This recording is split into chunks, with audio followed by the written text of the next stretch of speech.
Hello there. From time to time, I've seen the question crop up. Players wondering where they should locate their villages, be it their second village or their 22nd. And the answer is multifaceted. You're not going to have one best answer. It depends upon what your game style is. It depends upon what other people around you are doing. And most of all, it depends on the map. If you are in a parish that can support many villages, for example, right here I am in World 7. I have most of my villages all in this one parish. Now, not every parish is going to be able to support that. So that is the map limitation. The player limitation is depending upon whether or not you are at war. If you are fighting another house, having all your villages in one parish is essentially putting all your eggs in one basket. If you end up in a war zone, as it turns out, in your parish, it happens to be in the enemy's land, in land predominantly controlled by the house you are fighting, you're going to have to interdict each and every one of these villages every night when you log off. On the upside, having all of them in the same parish means it's going to be very difficult for the enemy to successfully excommunicate all of these villages. So that is usually less of a problem, but if you have tons of faith points, go for it, I guess. What's going to happen, though, is all these villages are going to be threatened by the enemy, because you're going to have, let's pretend all these other houses who happen to be allies around me are actually enemies. And I'm essentially located here, isolated, in the middle of an enemy county. So I'm going to be receiving a lot of attacks.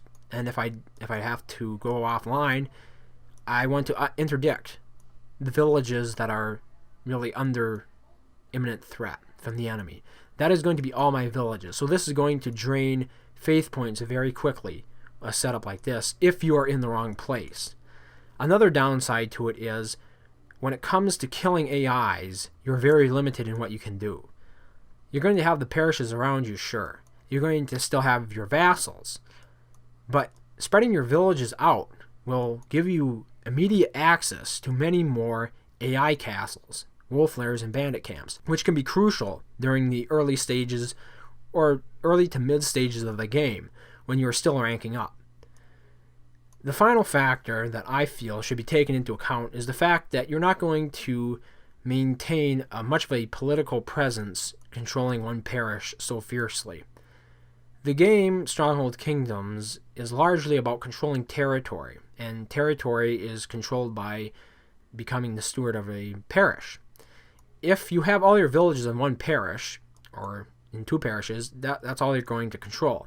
A lot of good players, hardcore players, will control one parish per village, which equates to much more diplomatic capital. Instead of placing all my villages in this one parish, if I had instead opted to place one village in each of these parishes in this county, I could be quite a politically formidable ally. I could have quite a claim on the county. Now, diplomacy is never as cut and dry as that. You're going to have to know people, and people are going to have to accept you in that position of power. But to maneuver yourself into that position requires that you actually control politically, or you have the political potential to control multiple parishes. Because having just one parish like this, it means that if the enemy tries to invade this county and you are the sheriff of this county can be flipped from you. The sheriff's seat can be flipped from you simply by the enemy monking you out of this parish. Now, you might be thinking that having all your villages in one parish would mean that it would be much easier to retain control of that parish. But the thing is, when the enemy really wants to get a player who controls a county out of their parish, they will call for a monk storm, which means that over a period of 12 to 24 hours or so, you're going to be constantly being chipped away at with monks arriving from all around the world, from the enemy's area of the world, trying to vote you out. So you're going to either have to be really online for the next 12 to 24 hours, or you're probably going to end up losing that parish. Now, if you diversify and you have multiple parishes, it's a little bit harder to coordinate an effective monk storm, especially if you have a couple of allies who might help you. I'm not saying one way or the other in regards to that. Like I said, it's very relative. It depends very much on the situation you're in. In short, controlling more parishes makes you a more formidable ally.